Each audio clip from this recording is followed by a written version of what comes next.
요한계시록 13장 요한계시록 13장 10절. 자, 요한계시록 13장 10절 내가 읽어볼게요.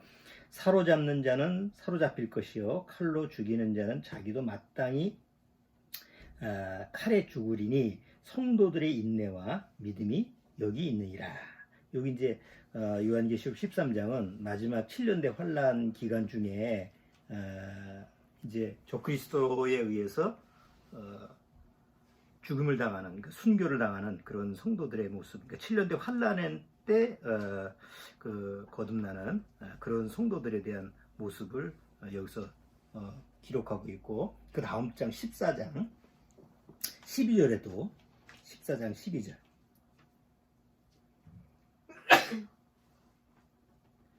14장 12절 11절부터 읽어볼게요. 그 고난의 연기가 세세토록 올라가리로다. 짐승과 그의 우상에게 경배하고 그 이름의 표를 받는 자는 누구든지 밤낮 쉼을 얻지 못하리라 하더라. 성도들의 인내가 여기 있나니 저희는 하나님의 계명과 예수 믿음을 지키는 자니라. 그러니까 7년대 환란 그 기간 안에 다 적그리스도한테 이제 복종을 하고 끌려다니는데, 이제 그 중에 이제 그 성도들, 구원받은 그 성도들은 오직 그 하나님을 쫓는 그런 모습에 대해서 기록한 내용이에요. 그래서 7년대 환란 안에서 믿음이 있는 자가 있었다라는 그런 부분을 여기서 우리가 알게 되는데, 근데 이제 마태복음 18장 그 8절에 보면 예수님이 인자가 이 세상에 오실 때 믿음을 보겠느냐, 믿음을 찾아보겠느냐, 이런 표현을 또 하신 적이 있거든요. 그래서 그런 부분을 과연 7년대 환란 때는 믿음이 있는 자와 그 없는 자의 어떤 구분점을 어떻게 해야 되는지 성경을 통해서 오늘 그 부분을 한번 살펴보도록 하겠습니다. 잠깐 기도드리고 시작하도록 하죠. 주님 감사합니다. 2020년 들어와서 예수님이 예언하신 것처럼 난리와 난리, 소문이 정말 무성한 그런 시대에 우리가 살고 있는 줄 압니다. 사람들은 그러한 환경적인 여러 가지 성경의 예표가 그대로 드러나는데도 불구하고 전혀 관심이 없이 그냥 먹고 사는 데만 초점을 맞추고 그렇게 살아갑니다. 물론 이것이 마지막 때에 그 사단의 속임수에 넘어가는 그런 세상 사람들의 모습이기도 합니다. 그러나 참으로 구원받은 사람은 예수님이 말씀처럼 시대의 표적을 보고 이 때가, 우리가 사는 이 지금 때가 어느 때인지 분별해서 소망을 하나님께 두고 그 주님이 오시고 또 주님이 우리를 데려가시는 그 휴거의 소망을 더 간절히 잡을 수 있는 그런 믿음의 자세가 필요한 줄 압니다. 오늘 정말 믿음이라고 하는 것에 가장 기본적인 것부터 다시 한번 점검하려고 합니다. 혹 구원받았다고 스스로 주장하거나 스스로 자기를 속이지 말고 정말 말씀 앞에서 내가 과연 그리스도 안에 있는 믿음을 가진 자인가 다시 한번 점검할 수 있는 그런 귀한 시간이 되도록 주님께서 인도하여 주옵소서. 예수님의 이름으로 기도드리옵나이다. 아멘. 자, 얼마 전에 구원에 대한 상담을 좀 하게 되는데, 이제 구원 상담을 하게 돼서 한 분이 이제 구원의 문제가 풀어졌어요. 그래서 구원받았다고 시인을 하고 그랬는데, 그래서 좀 믿음이라고 하는 부분, 구원이라고 하는 그런 부분을 다시 좀 기본적인 것부터 다시 기초서부터 이렇게 한번 다뤄보려고 해요. 요한계시록을 이제 우리가 쭉 다뤘는데, 요한계시록을 세세히 다뤄보려고 했었는데 조금 그거보다 뭐 구원받은 분도 있고 그러니까 다시 성경에 대한 도의 초보, 이제 구원에 대한 그런 가장 기본적인 그런 성경에 대해서 하나씩 좀 짚어가려고 합니다. 혹 우리 믿음의 가정들, 식구들이 본인은 좀 구원받았다고 하지만 이런 때 다시 한번 말씀을 들어보면서 정말 내가 내 나름대로 어떤 신념적인 믿음, 어떤 지식적인 그런 믿음이 아니고 하나님이 나한테 주신 그런 살아있는 믿음을 가지고 있는지 한번 점검할 수 있는 그런 귀한 기회를 좀 삼으시기 바랍니다. 그래서 오늘 요한계시록 13장하고 14장 이런 부분을 같이 살펴봤는데 마태복음 18장을 다시 한번 볼게요. 아까 마태복음 18장 8절을 인용을 했는데 예수님이 이제 마지막 때 내가 다시 올 때 18장 8절 한번 보시면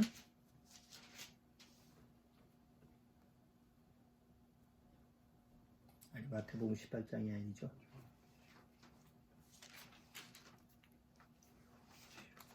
잠깐만. 내가 장수를 금방 잘못 했는가 보네.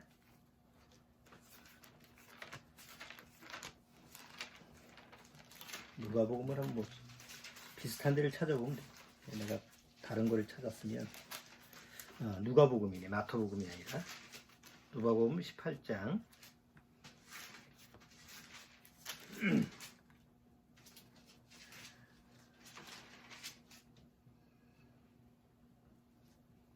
누가복음 17장에 보면 바로 뒤에 한번 누가복음 11장에 한번 보세요. 여기 보면 뒤에 우리가 많이 들었던 얘기가 나오죠. 30절. 내가 너에게 이르노니 그 밤에 두 남자가 한 자리에 누워 있으며 하나는 데려감을 당하고 하나는 버려둠을 당할 것이요. 두 여자가 함께 매를 갈고 있으며 하나는 데려감을 당하고 하나는 버려둠을 당할 것이라. 그러니까 주님이 오셔서 데려가시는 그런 부분에 대한 얘기를 하시면서 누가복음 18장에 가서 그래서 항상 기도하고 낭망치 말아야 될 것을 비유로 얘기하시면서 이제 8절 내가 너에게 이르노니 속히 그 원한을 풀어주시리라. 그러나 인자가 올 때 인자가 온다라고 하는 것은 예수님이 또 뭐 초림 예수님을 얘기하는 게 아니잖아요. 이제 예수님은 오셨고 또 재림 예수님 다시 이제 이 세상에 오실 때 세상에서 믿음을 보겠느냐. 그러니까 믿음을 보겠느냐라고 하는 것은 이제 영어 성경으로서 이렇게 자세히 이렇게 풀으면 믿음을 찾아보겠느냐. 하나님 도대체 믿음이 있는 자를 찾아볼 수 있겠느냐라고 하는 표현이에요. 그러니까 이게 이제 예수님이 재림하실 때 그 기간이 7년대 환란인데 7년대 환란 끝에 예수님이 재림하셨잖아요. 그럼 7년대 환란 기간 안에 과연 하나님이 인정하시는 믿음을 가진 자가 있느냐. 그런 표현을 여기서 예수님이 하셨는데 아까 요한계시록에 보니까 믿음이 전혀 없는 건 아니잖아요.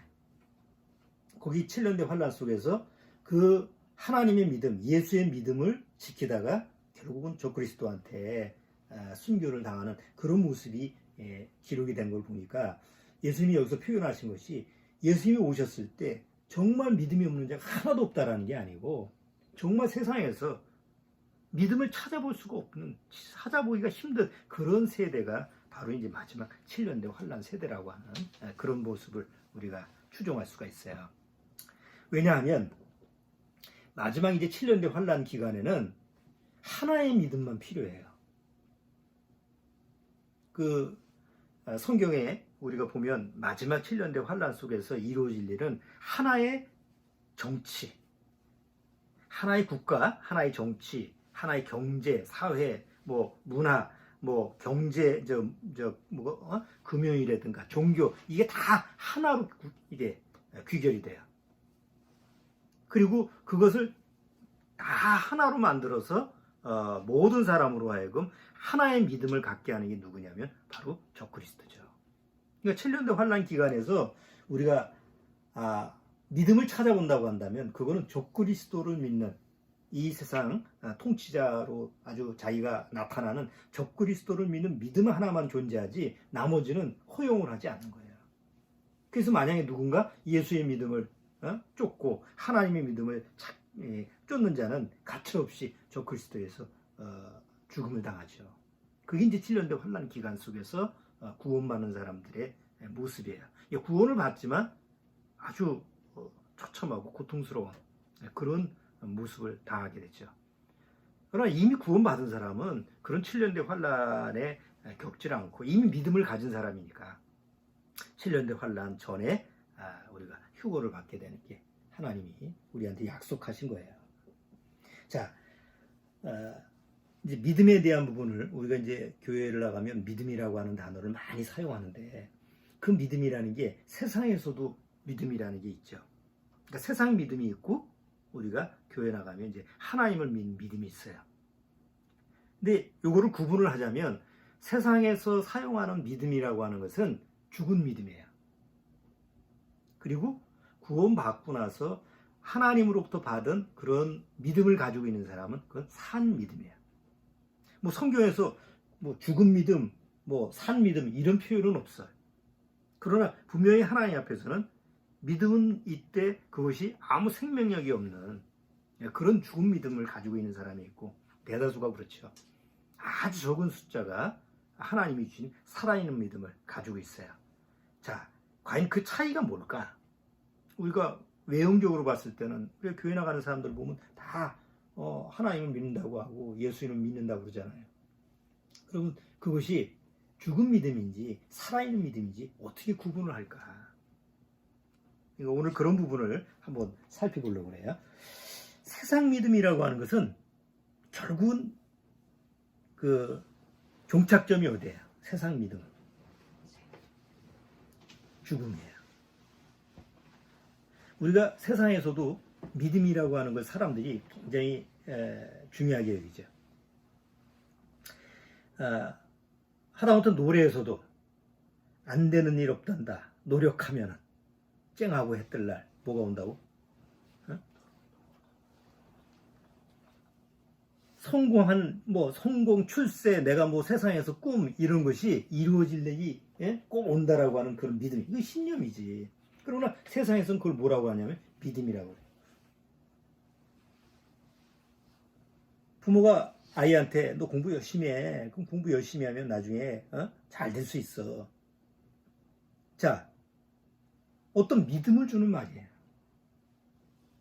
그러니까 세상에서도 선생님이 아이들한테 또 뭐 어른이 그 아이들한테 계속 어떤 말을 할 때 어떤 믿음이라고 하는 걸 전제 조건으로 얘기를 하는 거예요. 그래서 그거를 믿고 세상에서 사는 거지. 그러니까 세상에서도 믿음이 없이는 살기가 힘들잖아. 요새 같은 시대에. 갑자기 땅이 꺼져. 옛날에는 적어도 우리가 옛날 시대에는 사람은 못 믿어도 옛날서부터 사람은 못 믿었어. 그러나 그래도 자연 환경은 믿었어요. 그렇잖아. 땅을 밟으면서 걸어다니면서 땅이 꺼질 거다라고 생각을 옛날에는 안 해도 됐어. 뭐 그렇게 심각하게 땅 꺼지는 일이 없었으니까. 요새는 한 발 한 발 딛기가 정말 믿을 수가 없어. 옛날에 공기를 마실 때 이 공기를 마시는 이 자연 환경에서 주는 숨을 들이마시면서 이게 잘못 들이마시면 죽겠구나 이런 생각을 꿈에도 한 적이 없잖아요. 옛날에는 내가 구원받기 80년도만 해도 그런 생각을 안 했어요. 뭐 황사가 좀 있다가 왔다 갔다 해지 미세먼지 이런 거는 그 당시에 없었거든. 뉴스에도 안 나왔거든. 지금은 어디 밖에 나가서 조금만 뭐 미세먼지 있으면 이거 숨 한번 마셨다가 이거 또 뭐 걸리는 거 아니야? 요새같이 지금 신종 바이러스가 좀 유행할 때. 그러니까 살아가는 그 자체가 옛날 시기에는 적어도 사람은 못 믿어도 그냥 자연 환경을 그냥 믿고 살았는데 요즘은 그나마 그 자연 환경조차도 다 파괴가 돼가지고 어떤 것도 믿을 수가 없는 이런 상황이 돼버린 거 아니에요. 결국은 세상 믿음은 그 믿음의 결국이 죽음이에요. 그러니까 아무리 세상 것을 내가 믿으려고 해도 그 믿었다고 해도 결론이 죽음으로 가면 그건 죽은 믿음이라는 거지. 좋은 약이 있는데 이거 먹으면 당신이 건강하게 오래 살 수 있어요. 그 믿고 열심히 먹잖아. 나이가 들수록 약을 점점 많이 먹잖아. 믿고 먹는 거지. 약을 안 믿고 어떻게 먹을 수가 있어. 이거 먹으면 당신 삽니다. 그럼 먹어야지. 그러나 결국은 죽으면 어떻게 돼? 그렇잖아? 내가 암병에 걸렸어. 의사가 당신 이대로 살면 한 3개월 살고 이게 마지막일 것 같아요. 그러다가 좋은 약이 나왔어요. 신약이 나왔는데 한 1년은 살 것 같아요. 그럼 그걸 믿고 뭐 비싸더라도 사 먹잖아. 그런데 1년을 그 의사 말대로 믿고 먹었는데 1년 산 게 아니라 2년을 더 살았어. 근데 죽었어. 그러니까 결론은 어디로 가는 거예요? 세상 믿음은. 어쨌든 믿어도 그 결론이 죽음으로 가면 그 세상 믿음은 다 죽음 믿음이라는 거지. 그러니까 우리가 보통 세상 살 때 믿음이라고 하는 거, 세상에서도 믿음이라는 게 필요해. 서로 뭐 상거리 할 때도 믿음이 필요하고, 부모 자식 간에도 믿음이 필요하고, 친구 간에도 부모유신이라는 사자성어도 있잖아.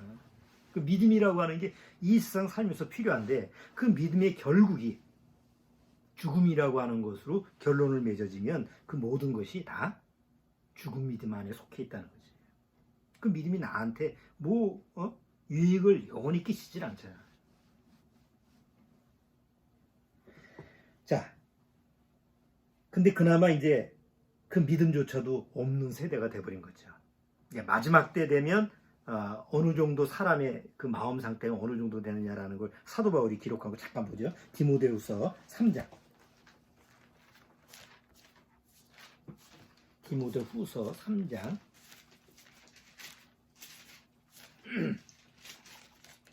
디모데후서 3장 1절. 자, 3장 1절. 내가 이것을 알라. 말세에 고통하는 때가 이르리니 사람들은 자기를 사랑하며 돈을 사랑하며 자긍하며 교만하며 회방하며 부모를 거역하며 감사치 아니하며 거룩하지 아니하며 무정하며 원통함을 풀지 아니하며 참수하며 절제하지 못하며 사나우며 선한 것을 좋아하니하며 배반하여 팔며 조급하며 자고하며 쾌락을 사랑하기를 하나님 사랑하는 것보다 더하며 경건의 모양은 있으나 경건의 능력은 부인하는 자니 이 같은 자들에게서 내가 돌아서라. 이렇게 얘기하면서 쭉 나중에 가서 7절에 항상 배우나 마침내 진리의 지식에 이를 수 없느니라. 얀네와 얀브레가 이게 누구예요?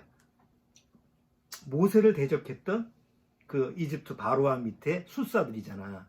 그런데 그 얀네와 얀브레가 모세를 대적한 것 같이 저희도 진리를 대적하니 이 사람들은 그 마음이 부패한 자요. 그 다음에 뭐라고 했어요? 믿음에 관하여는 버리운 자들이라. 그러니까 마지막 고통하는 때 믿음에 대해서는, 하나님의 믿음에 대해서는 다 버림을 받은 자들이라는 거예요. 지금 우리가 사는 이 세태가 그런 거예요. 그런데 산 믿음은 못 가요. 산 믿음. 그러니까 죽은 믿음은 해 아래에 있는, 세상 아래에 있는 믿음이 다 죽은 믿음이에요. 그럼 산 믿음은, 아까 죽은 믿음은 믿음의 결국 어디라고? 사망이에요. 그러면 믿음의 결국 영원한 삶이라고 한다면 그건 살아있는 믿음이지. 그래서 그 베드로 전서를 볼까요? 사도 베드로가 베드로 전서 1장. 자, 베드로 전서 1장 8절. 자, 1장 8절. 예수를 너희가 보지 못하였으나 살아하는도다. 이제도 보지 못하나 믿고 말할 수 없는 영광스러운 즐거움으로 기뻐하니. 9절 같이 읽어보죠. 믿음의 결국 곧 영혼의 구원을 받으니라. 자, 산 믿음은 결국 결론이 뭘로 이루어져야 돼요? 영혼 구원으로 이루어져야 돼요. 그러니까 어떤 믿음이라 할지라도 그것이 하나님 앞에서 영혼 구원으로 결말이 이루어지는 게 아니라면 그거는 죽은 믿음이라는 거지. 내가 어렸을 때 전에 우리 김영삼 대통령 어릴 때부터 꿈이 대통령이라고 그랬잖아. 근데 꿈이 이루어졌잖아. 근데 죽었잖아. 믿음의 결국 자기가 원하는 소망인 대통령까지 해봤지만 결국은 뭐예요?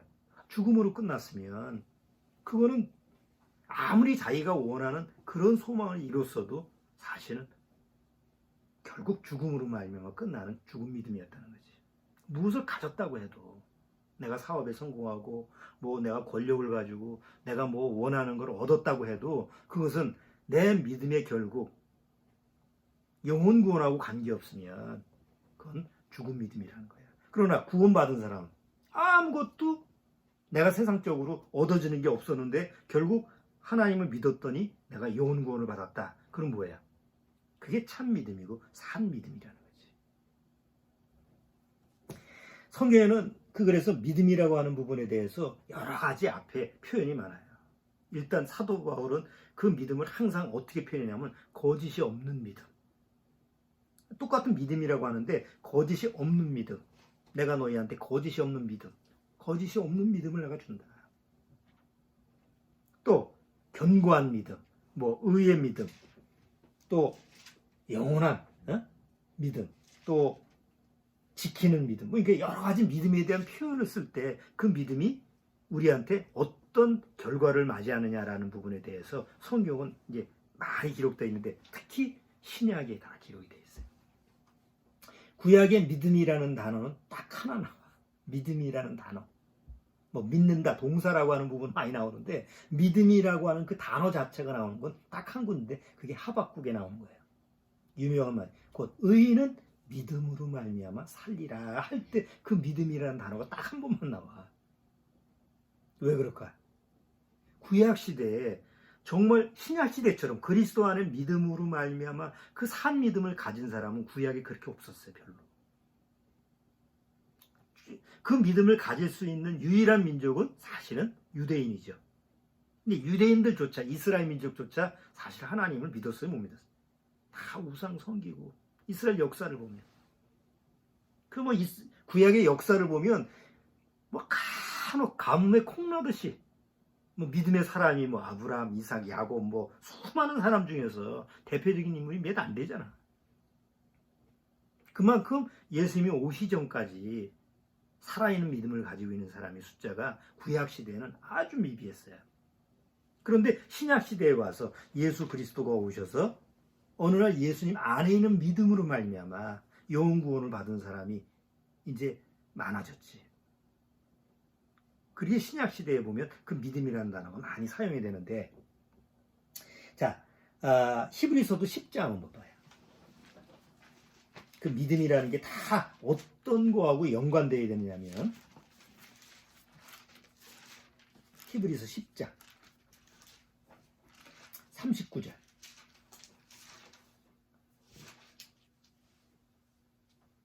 자, 39절. 10장 39절. 우리는 뒤로 물러가 침륜에 빠질 자가 아니요 오직 영혼을 구원함에 이르는 믿음을 가진 자니라 하죠. 그냥 믿음이 아니고 영혼을 구원함에 이르는 믿음이 있어야 돼요. 이게 하나님이 주시는 믿음이라고. 근데 보통 교회 나가는 사람들의 믿음은 다 뭐예요? 구원은 받았다 치고 내가 이제 교회를 한 발 디뎠으니까 그거는 구원이다 라고 치고 그 다음서부터 뭐에 대한 믿음이에요? 여전히 자기 욕심을 채우는, 자기 정욕을 채우는 그런 믿음을 추구하고 또 그런 걸 가르치잖아요. 그러니까 정작 하나님 앞에서 영혼 구원에 대한 믿음에 대해서는 뭐 관심도 없고 확인도 안 하고. 구원을 받아도 마찬가지예요. 아, 내가 하나님 앞에서 영혼을 구원함에 이르는 믿음을 가지고 있는가라는 것을 매번 말씀을 통해서 점검해야 되는데, 그래 뭐 난 상담 통해서 구원받았으니까 됐어, 이제 구원받은 사람이지 하고 그 다음서부터는 전혀 관심이 없이 살아. 그걸 구원이라고 할 수가 없다는 거지. 이미 여기 믿음은 뭐예요? 내가 믿음이 있는 자라고 한다면 항상 뭐하고 연결이 돼야 돼? 내 구원에, 영혼 구원에 이르는 믿음을 가지고 있으니까 그 믿음이 내 안에서 항상 나를 움직여야 되는 거예요. 그래서 이제 오늘 그럼 과연 성경을 통해서 믿음이라는 단어가 한 200, 거의 뭐 신약에 보면 239개인가 하여튼 240개 정도가 믿음이라는 단어가 나오는데 과연 그 믿음이라는 게 뭔가?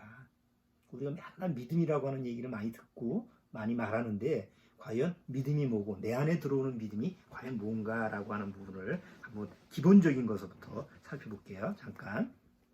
자, 그래서 믿음의 ABC라고 하는 걸 내가 한번 3번의 설교를 통해서 한번 교제를 나누는데 오늘은 믿음의 A예요.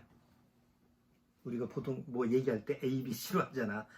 뭐 설명을 할 때. 그래서 믿음을 믿음의 가장 기본적인 세 가지가 있는데 믿음의 A, B, C라고 하는데 하나 믿음의 A는 뭐냐면 accept야. accept는 받아들이다. 수용하다.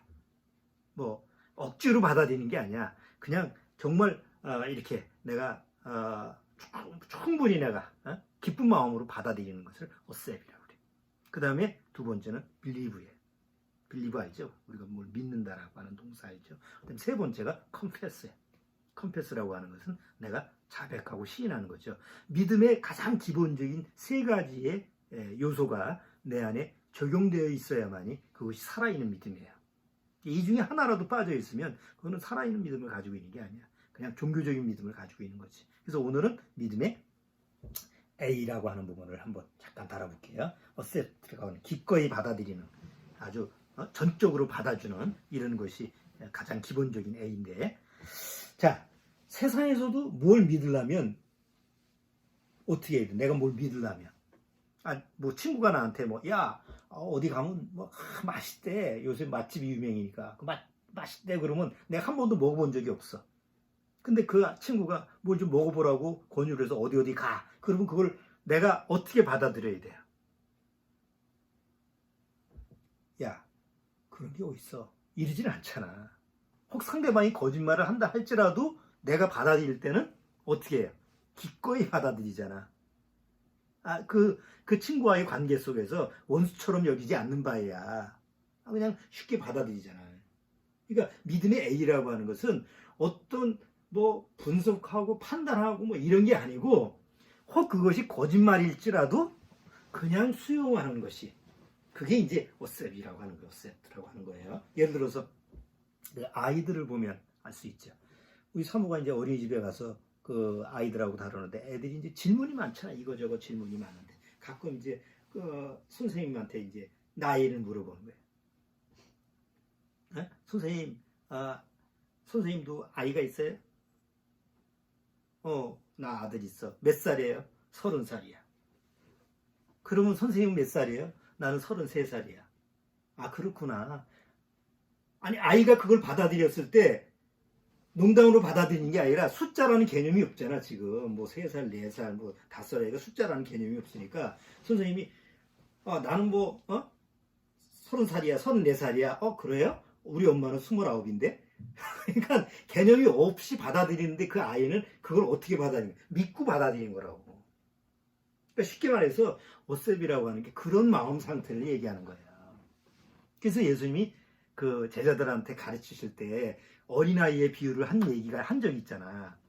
애들을 이렇게 예수님이 말씀하시기 전에 어떤 어린아이 하나를 데리고 와서 안아주면서 너희가 이 어린아이와 같지 않으면 천국에 갈 수 없다라고 말씀하셨죠. 그때 그 어린아이의 상태가 어떤 거예요? 이 아이의 상태가 무슨 말을 하든지 혹 그 아이를 납치해 가려고 그 아이에 해를 끼치려고 하는 그런 말일지라도 애는 뭐예요? 그걸 수용을 하는, 어떻게 보면 백지 상태지. 하얀 백지, 흰 도화지처럼 그런 상태의 마음 상태로 받아들인다라고 하는 게 그게 accept라고 하는 거예요. 그래서 믿음이라고 하는 단어가 적용이 되려면, 믿음이 내 안에 들어오려면 가장 기본적인 믿음의 A가 적용돼야 되는데 그게 뭐라고요? 바로 기꺼이 받아들이다, 수용하다, 이런 걸 해야 돼. 판단하고 이해하고 분석 가능 그걸 가지고 가늠하고 재고 이런 거 없이 그냥 받아들이는 거야. 어린아이처럼 그냥 받아들이는 것이 그것이 믿음의 A예요. 자, 근데 이거를 착각을 하고 오해를 한다는 거야. 보통 어떤 종교나 마찬가지예요. 나는 부처님을 믿고 싶어요. 그래요? 여태까지 한 번도 믿어본 적이 없어요? 불경도 본 적이 없어요? 그럼 절에 가면 이제 기본적에서부터 가르쳐 주잖아. 그러면 내가 적어도 절에 가서 부처님을 믿으려면 어떻게 해야 돼요? 묻고 따지지 말고 믿어야지. 근데 이게 불교만 그런 게 아니라 교회도 똑같잖아. 교회에 와서 난 이제 기독교 신자가 되기를 원해요. 난 좀 성경책도 좀 알고 싶고 하나님에 대한 존재도 좀 알고 싶고 믿고 싶어요. 그러면 성경을 가르칠 거 아니에요. 성경이 이런 책입니다. 구원이 이런 겁니다. 죄가 이런 겁니다. 이제 보통 우리가 이렇게 얘기할 때 적어도 그걸 믿으려면 이 믿는 사람 마음속에서 어떻게 해야 돼요? 그걸 판단하고 그거를 뭐 어떻게 하고 이렇게 분석하고 있지 말고 그냥 있는 그대로 받아들여야 되잖아. 그러니까 기본적으로 믿음이라고 하는 기본은 뭐냐면 받아들이는 거예요. 받아들이는데 그게 보통 세상에서 얘기할 때 믿음의 A인데 문제는 누가 받아들이는 거예요. 내가 받아들여야 되잖아. 아니 어떤 종교든 세상에서 뭘 믿든 내가 수용해야 되잖아. 그게 이제 믿음의 시작이잖아요. 그러나 성경에서는 내가 받아들이는 것을 믿음의 A라고 그러는 게 아니고 내가 받아들이는 게 믿음이 아니고 하나님이 받아들이는 것이 믿음의 시작이라고 하는 걸 대부분의 사람들이 모르는 거예요. 그래서 구원의 시작서부터 어긋나는 거예요. 이게 무슨 소리냐? 교회 나가서 내가 믿었지 않습니까? 뭐 전도사님이 이렇게 설명을 해주고 목사님이 성경 상담을 쫙 해줘서 내가 아무 거부감 없이 난 믿고 예수님을 영접했습니다. 그러니까 난 믿는 자예요 하고 100이면 100명 다 그렇게 얘기하잖아요. 그걸 구원이라고 하는데 성경에서는 그런 얘기를 하는 게 아니라는 거지. 믿음에 그거는 내가 믿는 거지. 그거는 부처님을 믿는 거나 마호멧을 믿는 거나 무당 가서 그 미신을 믿는 거하고 똑같은 믿음이에요. 내가 믿는 믿음이니까. 그럼 차이가 없잖아. 세상의 종교적인 믿음하고 뭐 교회 나가서 믿는 믿음이나 내가 교회 나가서 예수님을 믿는 믿음이나 내가 절에 나가서 부처님을 믿는 믿음이나 믿음의 시작이 똑같잖아. 그게 믿음이라고 한다면 뭐 우리가 하나님을 믿는 믿음하고 다른 종교하고 무슨 차이가 있어요? 아무 차이가 없는 거예요. 성경에서 믿음이라고 하는 것은 내가 하나님을 믿고 시작하는 것이 믿음의 시작이 아니고 하나님으로부터 믿음이 시작돼야 돼요. 그게 무슨 말이냐? 하나님이 나를 받아줘야 돼요. 그럼 어떻게 받아줘야 되냐? 아무 따지지 말고 묻고 따지지 말고 그냥 있는 그대로 하나님이 나를 받아줘야 돼. 그 받아주는, 그러니까 하나님이 나를 있는 그대로 받아주는 것이 내 안에 적용되는 것이 믿음의 A예요. 그래서 그것을 이렇게 말로 설명하면 못 알아듣잖아. 그래서 그것을 사실적으로 예를 들어서 보여주는 그 모델이 아브라함이에요. 믿음의 조상 아브라함. 자, 봐요. 아브라함은 엄마 뱃속부터 모태신앙이었나? 엄마 뱃속부터 하나님을 믿는 사람이었어요? 아브라함이. 우리가 성경을 보면 아브라함 창세기 12장에 보면 갑자기 뜬금없이 하나님이 갈대아 우르라고 하는 지역에서 아브라함이라고 하는 사람을 하나님이 불러서 야, 너 내가 지시하는 곳으로 가라 라고 하는 말씀이 나요. 갑자기 일어나는 사건이야. 그럼 그 전까지 아브라함은 어떤 사람이었어요? 아브라함의 집안, 아버지 데라는 우상을 만드는, 쉽게 말하면 우상을 깎아서 만드는 우상 파는 집의 자식이야. 적어도 그 당시에 아브라함의 나이가 그 갈대아 우르에서 나왔을 때 나이가 60세였거든. 6살이 아니고 60세면 많이 살았잖아. 그 당시 나이로 보면. 그럼 그때까지 뭘 한 사람이야? 우상을 깎아 만든 거야. 아버지하고 같이. 그럼 우상만 깎았겠어? 우상을 믿은 사람이지. 그러니까 하나님에 대한 존재가 아니고, 존재도 모르고 하나님과 아무 관계도 없는 그 아브라함이라고 하는 갈대아 우르에 사는 사람을 하나님이 일방적으로 받아들였다고. 내가 얘를 내 도구로 서야 되겠다. 내 계획 속에서 내가 쓰는 사람으로 하나 써야 되겠다라고 해서 하나님이 일방적으로 아브라함을 불러서 하나님이 원하는 그런 계획 속에서 사용하는 사람으로, 하나님의 도구로 이렇게 삼았다는 거예요. 문제는 60년 동안 우상을 만들고 우상을 믿고 하나님에 대한 존재도 몰랐던 사람한테 하나님이 갑자기 나타나서 야, 내가 유일한 살아있는 신이니까 너는 나를 믿고 내 말을 쫓아서 여기 살지 말고 내가 살으려고 하는 그 지시하는 땅으로 가. 그 당시에는 지금처럼 뭐 지도가 있어요. 아니면 앱이 깔려 있어서 어디 그 지역을 치면 어딘가 나와. 그게 없잖아. 가보지도 않고 그런 곳이 어디 있는지도 모르는 그런 그런 땅을 너가 가란 지시해 놓고 가. 그러면 어떻게 가냐고. 하나님이 내가 아브라함의 입장이라고 생각해 봐요. 그 당시 60년 동안 그래도 아버지가 이뤄놓은 사업을 이제 대를 이어서 그걸 받을 사람 아니야. 그리고 60세 정도 된 그 정도 됐다고 한다면 그 직업에 대해서는 안정적이지.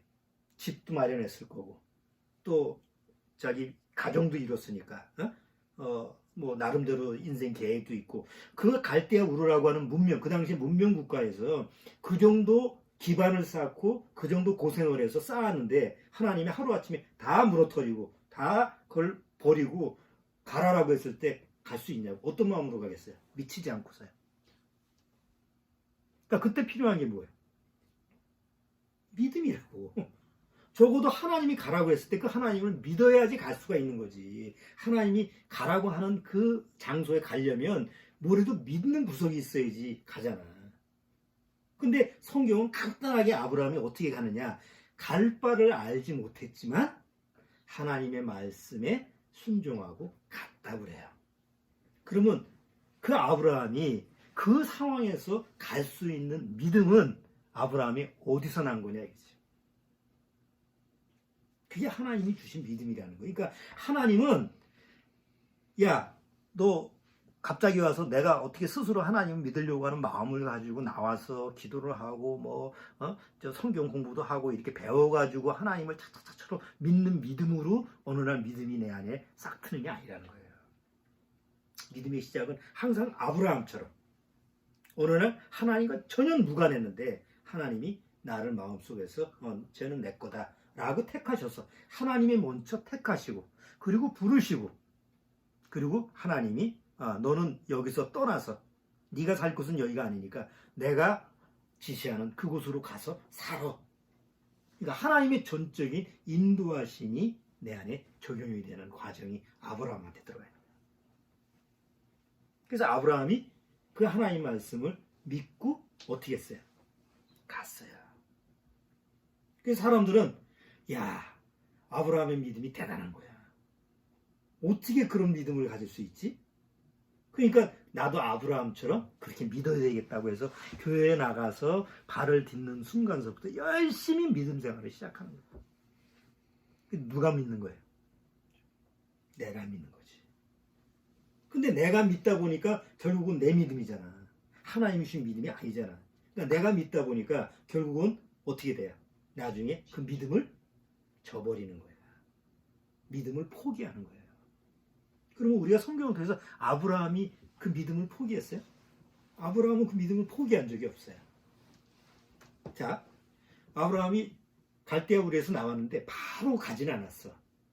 그래서 중간에 하란이라고 하는 지역에 가서 머물러. 그래서 하란에서 적어도 한 10년 넘게 머문 것 같아요. 아브라함이 75세 때 가나안 땅에 갔으니까. 그럼 하란에서 누가 죽을 때까지 머물렀냐면 아버지가 죽을 때까지 거기 머물러 있었어. 그런 모습은 이 육이라고 하는 것이 단절이 될 때, 처리가 될 때까지 아브라함이 머물다가 그 다음에 이제 하란에 가게 되죠.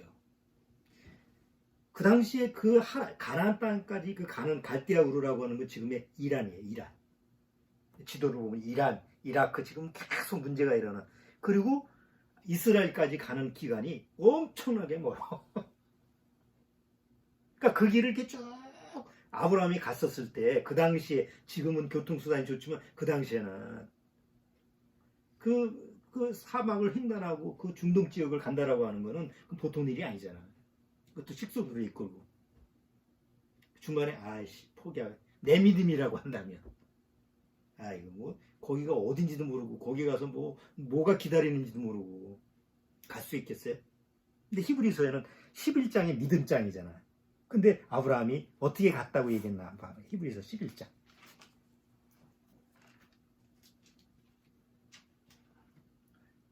자, 11장 8절. 믿음으로 아브라함은 부르심을 받았을 때에 순종하여 장래 기업으로 받을 땅에 나갔을 때 갈 바를 알지 못하고 나갔으며 믿음으로 저가 외방에 있는 것 같이 약속하신 땅에 우거하며 동일한 약속을 유업으로 함께 받은 이삭과 야곱으로 더불어 장막에 거하였으니 계속 믿음으로 하죠.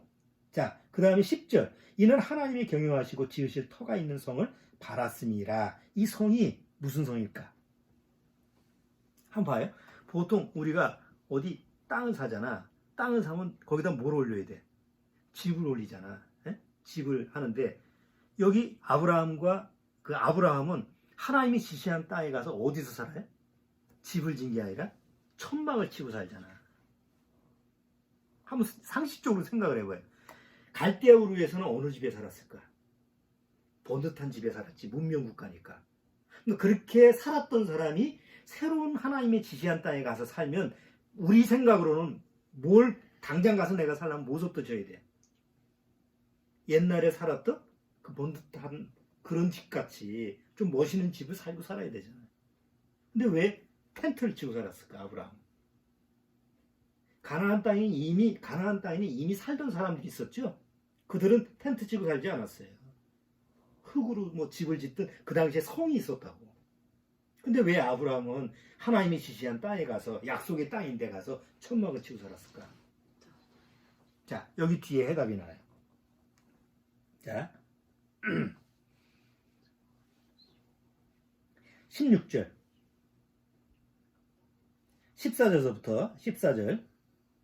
이같이 말하는 자들은 본향 찾는 것을 나타내미라. 저희가 나온 바 본향을 생각하였더면 돌아갈 기회가 있었으려니와 저희가 이제는 더 나은 본향을 사모하나니 곧 하늘에 있는 것이라. 그러니까 아브라함이 지시한 땅으로, 내가 지시한 땅으로 가라 라고 하나님이 아브라함한테 얘기하셨을 때 아브라함 안에는 어떤 믿음을 하나님이 주셨냐면 육으로 보이는 땅에 대한 약속만 받은 게 아니고 영원히 보이지 않는 천국에 대한 약속, 하늘에 있는 그 하나님의 집의 약속까지 받은 거예요. 아브라함의 믿음 안에는. 그래서 하나님이 그 말씀을 믿고 텐트를 치고 산 거예요. 그리고 마음은 어디로 갈 생각이들? 하늘에서 우리가 바라는 똑같은 우리의 소망, 천국에 대한 소망을 가지고 살았던 거지. 자, 그러한 믿음을 누가 주신 거예요? 하나님이 주신 거라.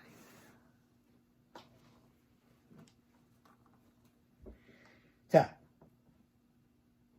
조금 있다가 하나님이 아들을 준다고 그러잖아.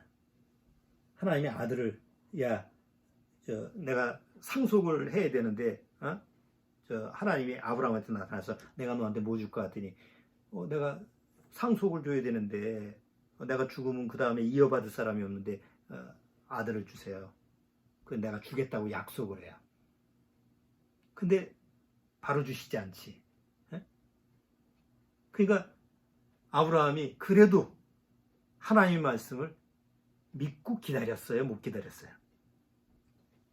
하나님이 가나안 땅에 도착하고 나서, 약속의 땅에 도착하고 나서 내가 너한테 하늘의 별을 봐라, 저 모래를 봐라, 너 후손을 저렇게 많이 해주겠다 약속을 했는데 약속하고 나서 바로 주셔야 되잖아. 근데 10년이 지나도 20년이 지나도 없어. 그래서 중간중간 아브라함은 믿지 못하니까 처음에는 다메섹 엘리셀한테나 주세요. 지금 나이 먹었는데 뭘. 아니다. 내 몸에서 날짜가 내 약속의 후손이다 얘기하니까 또 조금 기다리다가 사라가 이거 안 되겠습니다. 어떻게든지 방법을 강구합시다 해서 종 하가를 줘가지고 난 게 뭐예요? 이스마엘이고. 지금 중동의 문제가 그게 원인이잖아. 그때만 아니었으면 지금처럼 중동의 문제는 없을 텐데 지금 그렇잖아. 그래도 아브라함이 사라의 말을 듣고 나서 이스마엘을 낳고 나서 이스마엘한테만 상속 주면 됩니다. 그러니까 아니다. 하나님이 결국은 아브라함이 넉다운 될 정도로 99세에 나타나셔서 네가 100세에 아기를 낳을 거다 그렇게 했잖아.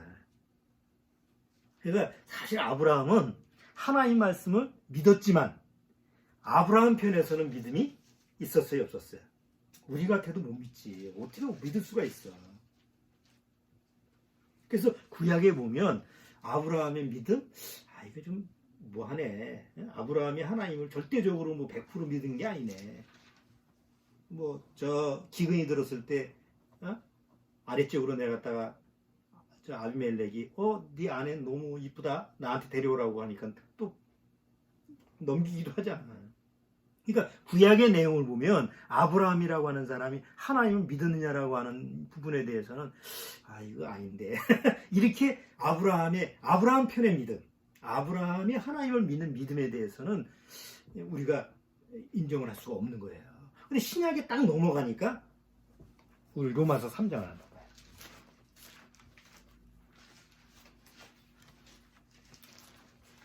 로마서 3장.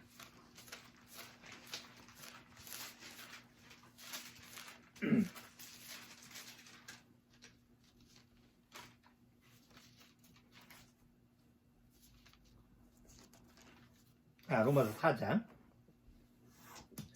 로마서 4장. 그런즉 로마서 4장 1절. 그런즉 육신으로 우리 조상된 아브라함이 무엇을 얻었다 하리요? 만일 아브라함이 행위로서 의롭다 하심을 얻었으면 자랑할 것이 있으려니와 하나님 앞에서는 없느니라. 성경이 무엇을 말하느뇨?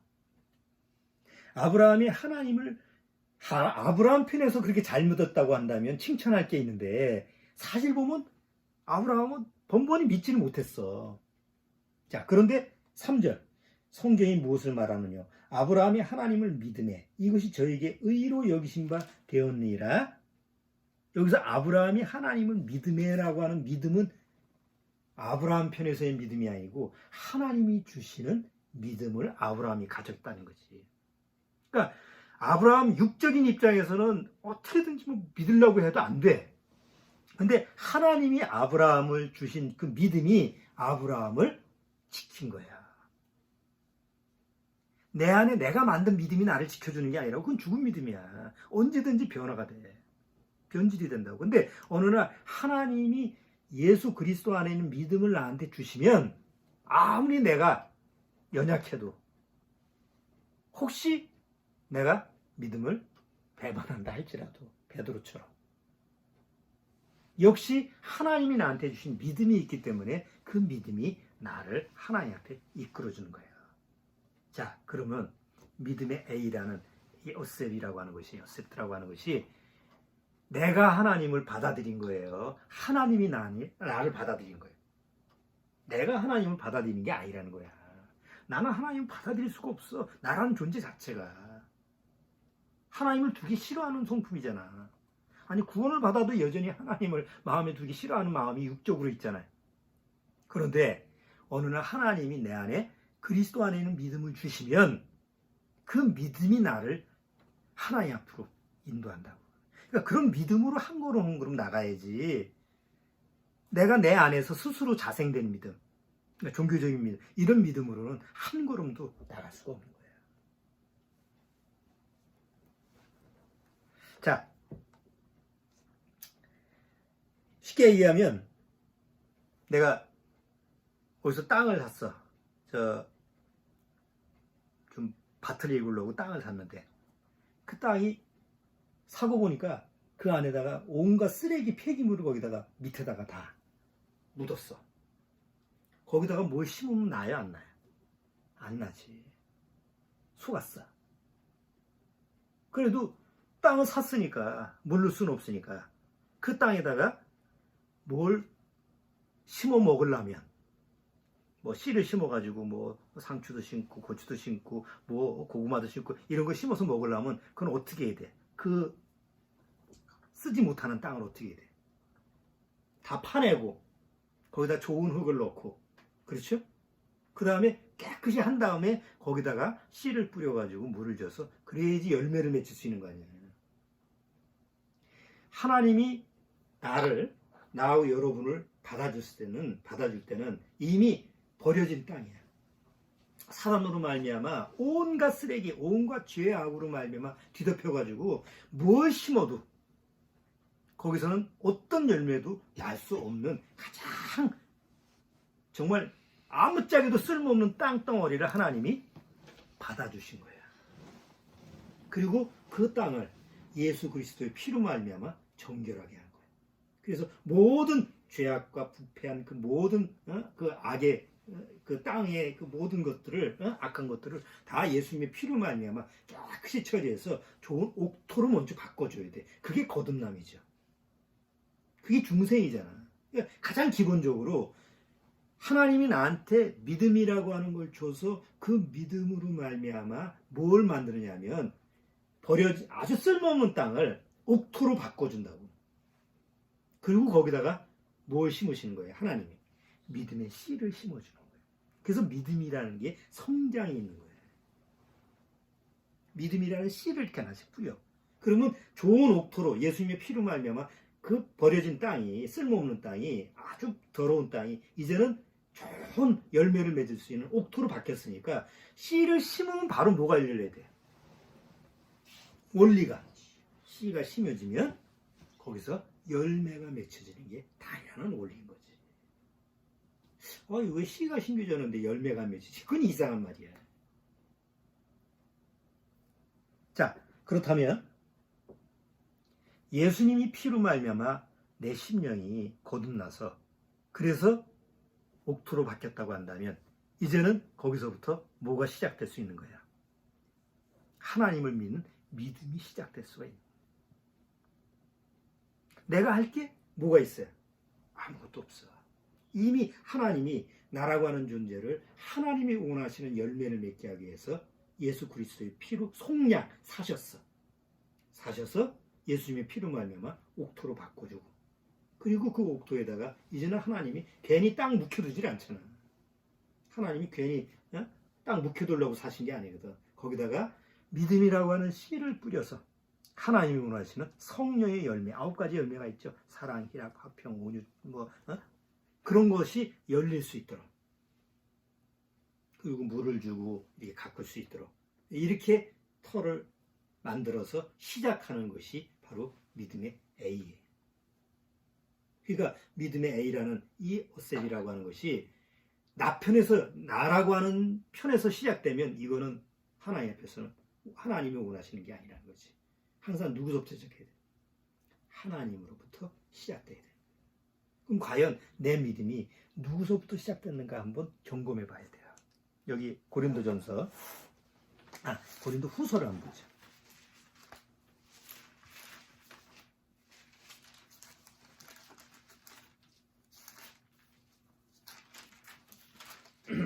자, 고린도 후서 맨 끝장 13절.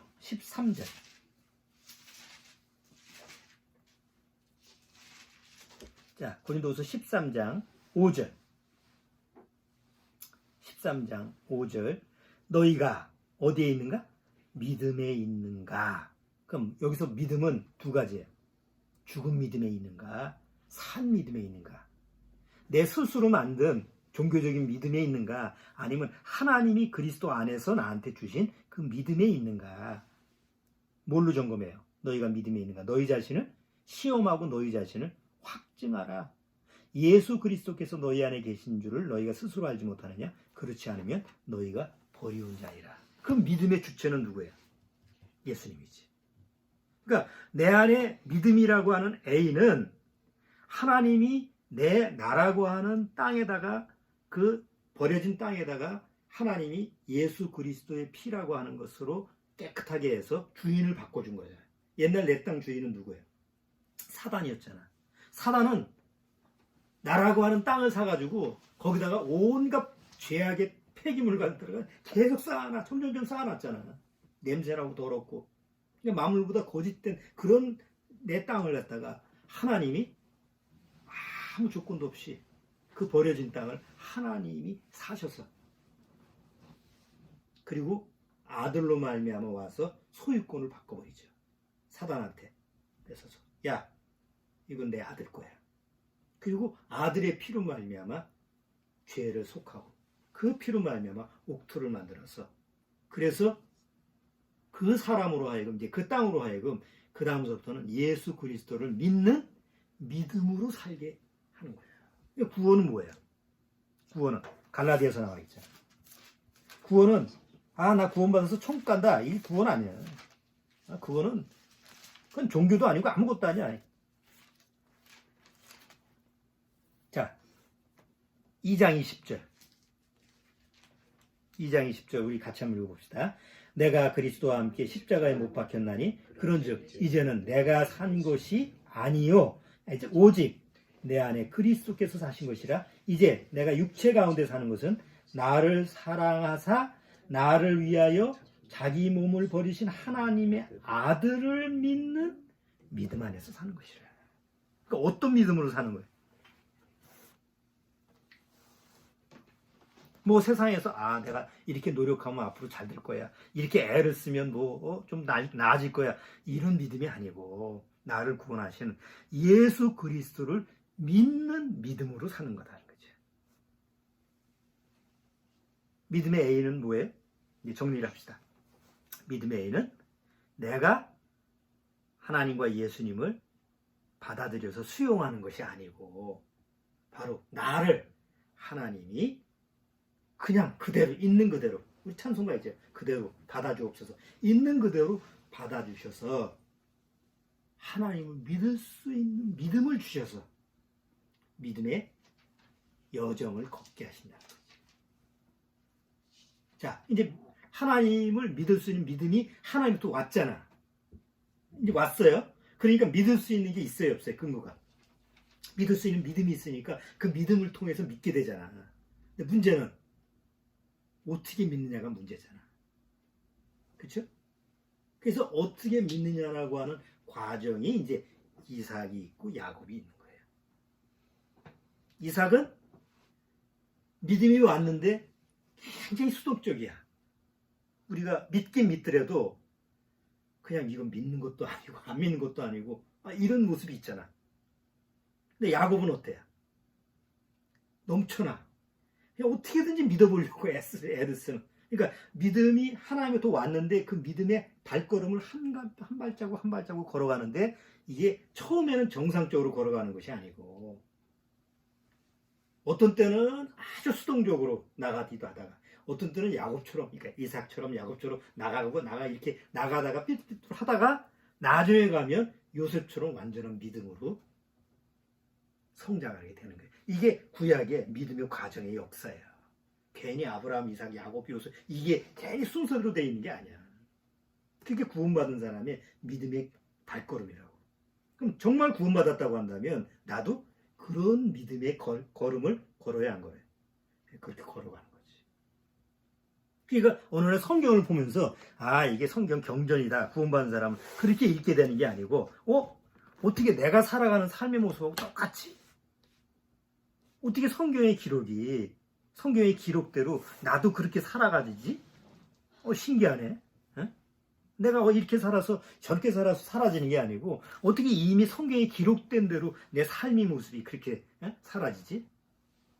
그러면서 하나님 앞에서 감사합니다. 내가 하나님이 나한테 약속하신 그런 믿음의 길로 걷게 하시는군요 하고 신앙 고백이 나오는 거예요. 이런 과정이 앞으로 믿음의 A, B, C 이렇게 쭉 이렇게 적용이 되는 거예요. 그래서 오늘은 믿음의 A라고 하는 부분을 잠깐 살펴봤는데 여기 영상을 보시는 우리 믿음의 가정, 그 가족 여러분들도 그냥 자기 구원받았다고 하는 그런 것만 우기지 말고 정말 하나님 앞에서 하나님이 나한테 주신 믿음의 여정, 믿음의 길을 성경대로 하나님 말씀대로 걷고 있는가라는 것을 꼭 시험하고 확증해 보시기 바랍니다. 자, 기도하겠습니다. 주님 감사합니다. 우리에게 이런 믿음을 주신 것을 성경을 통해서 오늘 확인했습니다. 내가 하나님 앞에서 하나님을 믿는 것이 아니라 혈통으로나 육정으로나 사람의 뜻으로 하나님 앞에 나가는 것이 아니라 하나님이 나 같은 죄인을 아무 조건 없이 아무 이유 없이 받아주시는 그 은혜로 말미암아 그리스도 안에는 믿음으로 내가 영혼 구원을 받았다는 사실을 꼭 심령 안에서 믿을 수 있도록 주님께서 인도하여 주옵소서. 예수님의 이름으로 기도하옵나이다. 아멘.